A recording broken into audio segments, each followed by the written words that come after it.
आज का मौसम बहुत अच्छा है और उम्मीद है कि पॉलिनॉमियल भी आपको बहुत अच्छा लगेगा। इसकी शुरुआत तो आप लोग क्लास 9th में कर चुके हैं। पॉलिनॉमियल आप क्लास 9th में शुरू कर चुके हैं। एक चार्ट से हम इसको थोड़ा सा इसका बेसिक नॉलेज आपको एक बार एक्सप्लेन करते हैं, फिर उसके बाद आप आगे का जो अपनी क्लास की स्टडी है वो शुरू करें। तो पहले आप पॉलिनॉमियल क्या होता है इसको जानने से पहले अलजेब्रिक एक्सप्रेशन मतलब अलजेब्रा आप जानते हो, वेरिएबल का सम, स्क्वायर, क्यूब, जब उसको हम एक्सप्रेस करते हैं, जैसे a + b का होल स्क्वायर आप एक्सप्रेस किए a² + b² + 2ab, तो इसका एक्सप्रेशन हो गया एक्सपेंड फॉर्म में। उसी तरह से कोई भी अलजेब्रिक एक्सप्रेशन एक्सपेंड फॉर्म में होता है। तो कैसे मिलता है, वो मिलता कैसे है?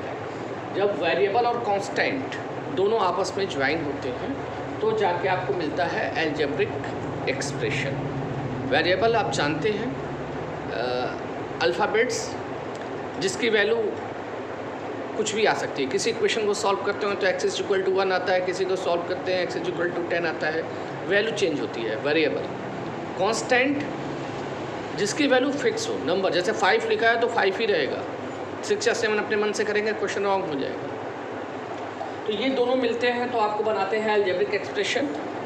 इन सारे अलजेब्रिक एक्सप्रेशन में से वो अलजेब्रिक एक्सप्रेशन जिनके जो एक्सपोनेंट्स होते हैं, एक्सपोनेंट मतलब वेरिएबल के ऊपर की पावर, वो यदि नॉन नेगेटिव हो, नॉन नेगेटिव का मतलब 0 हो सकती है, पॉजिटिव हो सकती है, तो आप कहेंगे non negative integers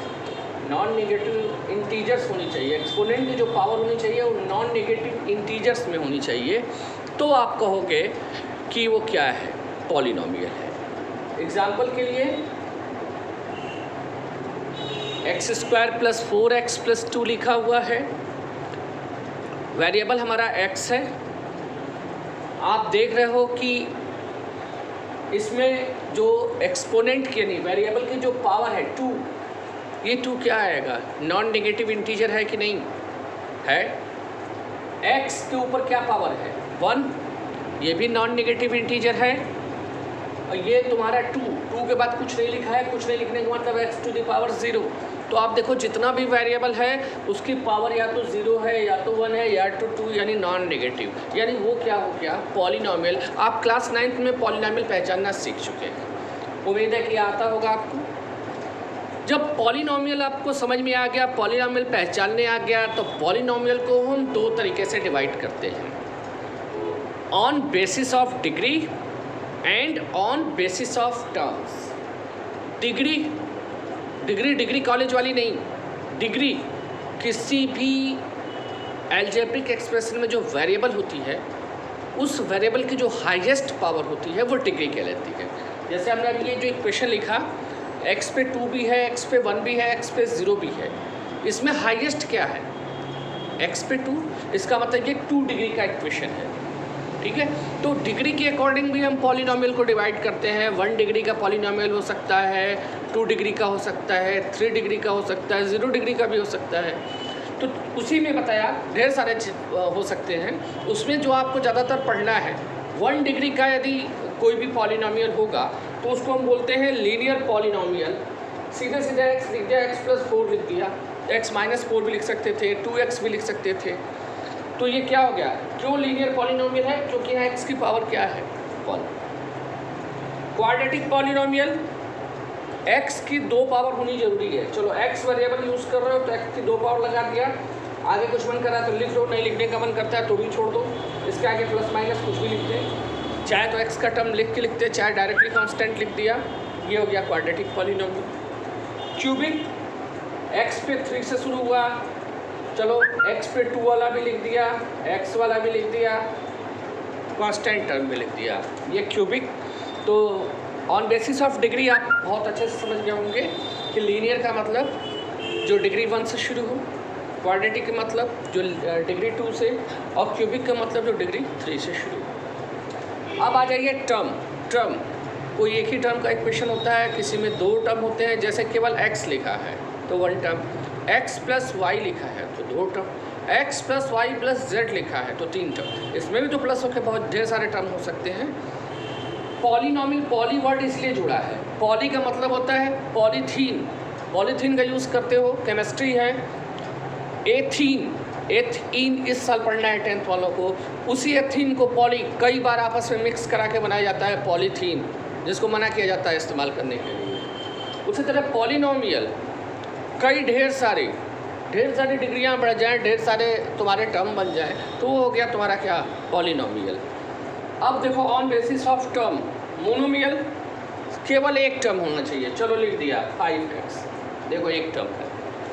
binomial 2 term, 5x -2। Example में केवल हम 1 वेरिएबल के ले रहे हैं क्योंकि यही पढ़ना है आपको। ट्राइनॉमियल, ट्राइनॉमियल में 3 टर्म आएंगे। अब ये ट्राइनॉमियल में जैसे 5x² 2x -3, देखो इसमें 3 टर्म है। कोई स्टूडेंट कहेगा सर ये क्वाड्रेटिक भी है, हाँ क्वाड्रेटिक भी है।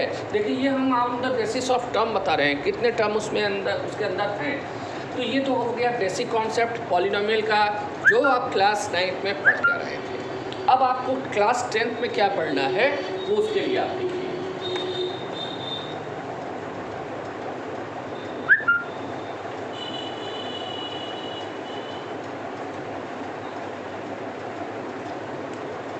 चलिए हम जनरल इक्वेशन ऑफ पॉलिनोमियल ले लेते हैं, ax² + bx + c। ये हो गया जनरल इक्वेशन ऑफ पॉलिनोमियल। हमने जनरल इक्वेशन पॉलिनोमियल से लिया ax² + bx + c। तो ये आपको पिछले क्लासेस में बताया गया है, यदि किसी पॉलिनोमियल की डिग्री यदि पता हो, डिग्री यदि पता चल जाए तो हम बता सकते हैं कि उसके कितने रूट्स होंगे। इस रूट्स को मैंने क्लास 9th में बताया था कि रूट्स कह ले, सॉल्यूशन कह ले, ज़ीरोज़ कह ले, ठीक है। रूट्स जो जिन 2 वैल्यू को रखने पर ये इक्वेशन सेटिस्फाई होता है। सॉल्यूशन का मतलब ये हुआ जिन 2 वैल्यू को रखने पर पूरा इक्वेशन 0 हो जाए। ज़ीरोज़ जिन 2 वैल्यू को रखने पर ये पूरा सॉल्यूशन क्या हो जाए, 0 आ जाए।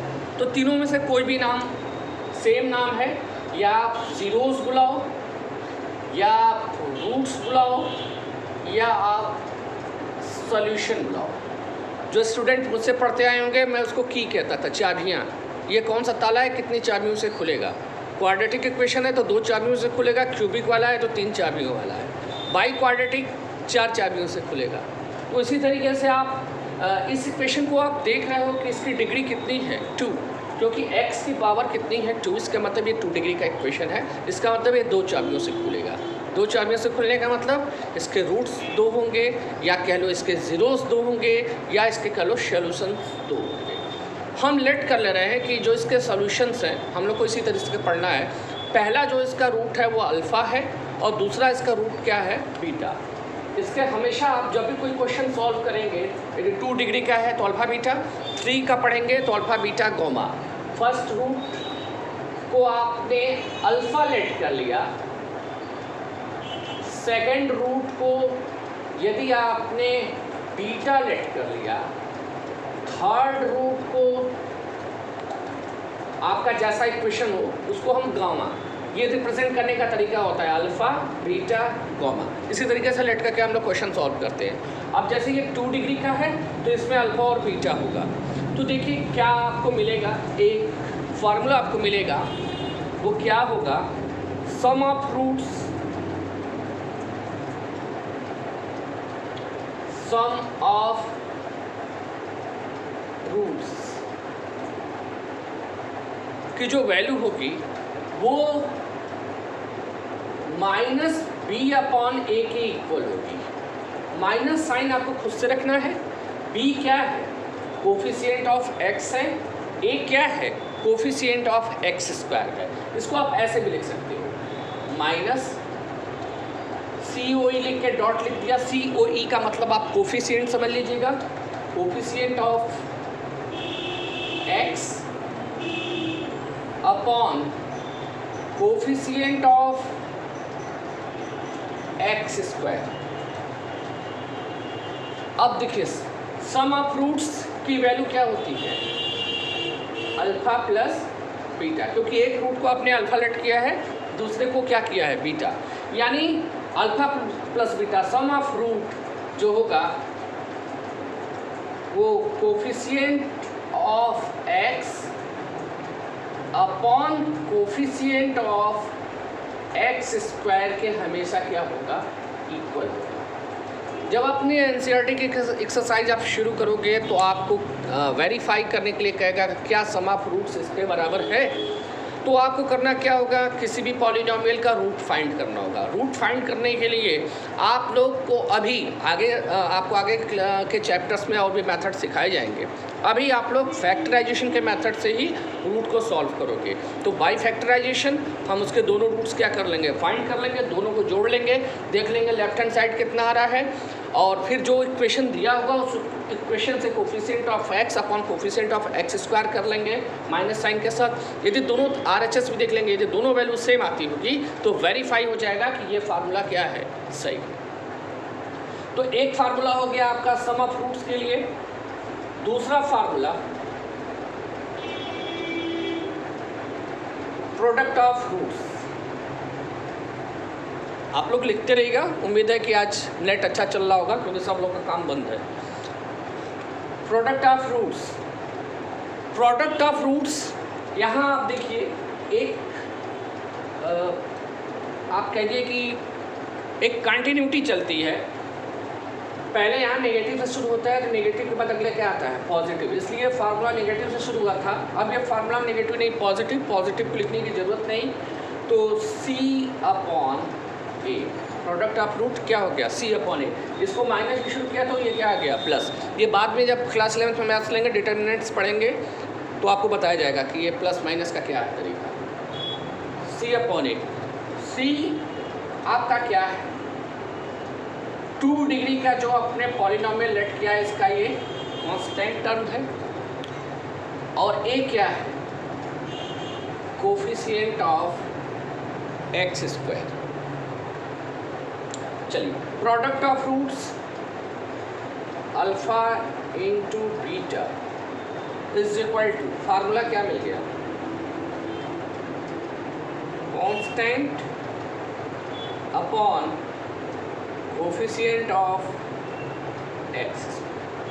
यानी जब भी आपकी एक्सरसाइज बुक में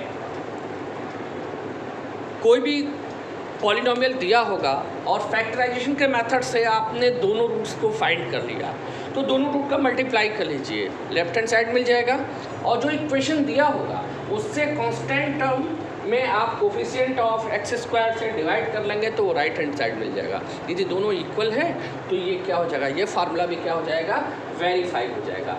तो ये फार्मूला क्वाड्रेटिक पॉलिनोमियल का हुआ, आप लोग लिख लीजिएगा इसको। अब इसके बाद हम आपको बताएंगे क्यूबिक पॉलिनोमियल।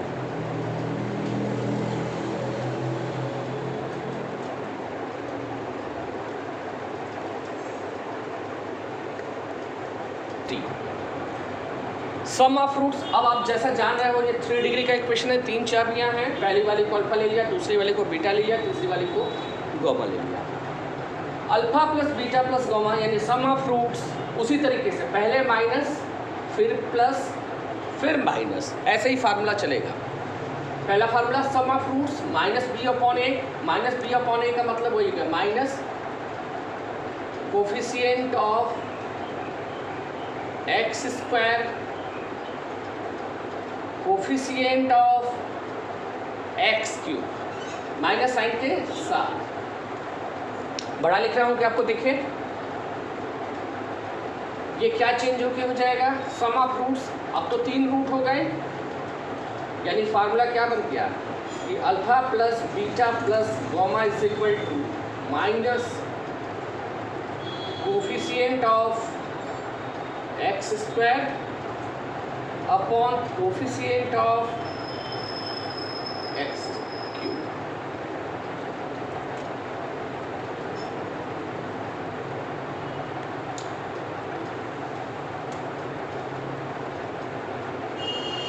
लिखते रहिए। दूसरा जो फार्मूला बनेगा वो होता क्या है, दो रूट्स का आपस में मल्टीप्लाई होता है और उनका एडिशन होता है। जैसे पहला रूट अल्फ़ा है, दूसरा रूट बीटा है। अल्फ़ा बीटा लिखने का मतलब अल्फ़ा और बीटा का आपस में मल्टीप्लाई हो गया, प्लस सेकंड रूट बीटा है, थर्ड रूट गामा है, बीटा और गामा का मल्टीप्लाई हो गया, प्लस थर्ड रूट गामा और फर्स्ट अल्फ़ा, तीनों का मल्टीप्लाई और तीनों का एडिशन करें तो ये वैल्यू किसके बराबर आती है? इसके बाद इसका नंबर आता है क्या? c अपॉन ए।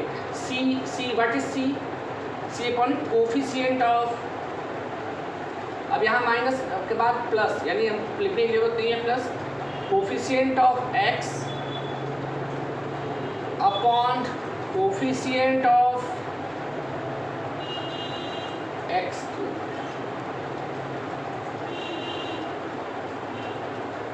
क्यूबिक पॉलिनोमियल का formula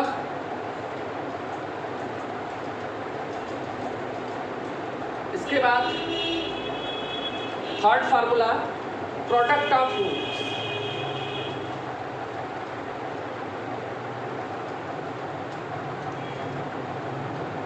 product of roots, product of roots को आप क्या कहेंगे? अल्फा बीटा इंटू गामा, तीनों का आपने क्या कर लिया? प्रोडक्ट कर लिया।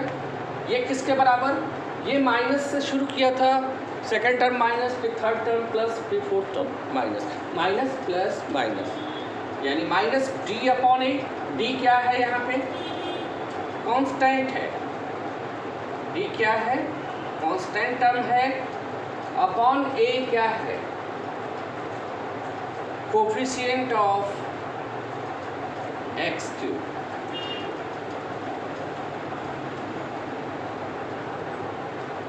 तो इस तरह से आपके सामने यदि कोई भी क्यूबिक पॉलिनोमियल है 3 डिग्री वाला, 3 डिग्री वाला, तो आप कैसे वेरीफाई करेंगे? आप तीनों का यदि, जैसे आपने क्लास 9 में 3 डिग्री के कुछ इक्वेशंस का तीनों रूट फाइंड करने का तरीका निकाला था, याद नहीं हो तो बता दें। हीट एंड ट्रायल मेथड से पहले एक रूट फाइंड करते थे, फिर उससे हम डिवाइड करके उसको हम क्वाड्रेटिक पार्ट फॉर्म कर लेते थे, तो क्वाड्रेटिक को हम स्प्लिटिंग ऑफ मिडिल टर्म से बचे हुए 2 रूट फाइंड कर लेते थे। 3-4 क्वेश्चन मुझे लग रहा है कि क्लास 9 में था। यहाँ पे आप क्या करोगे? तीनों रूट आपको पता चल गया, तो तीनों का जो सम है वो, और या इक्वेशन से coefficient of x square upon coefficient of x cube minus sign के साथ कर लोगे तो वेरीफाई हो जाएगा ये फार्मूला सही है कि नहीं। तो वैसे ही सेकंड, वैसे ही थर्ड, ये पहले की एक्सरसाइज में पहले यही शुरू करना है। लिख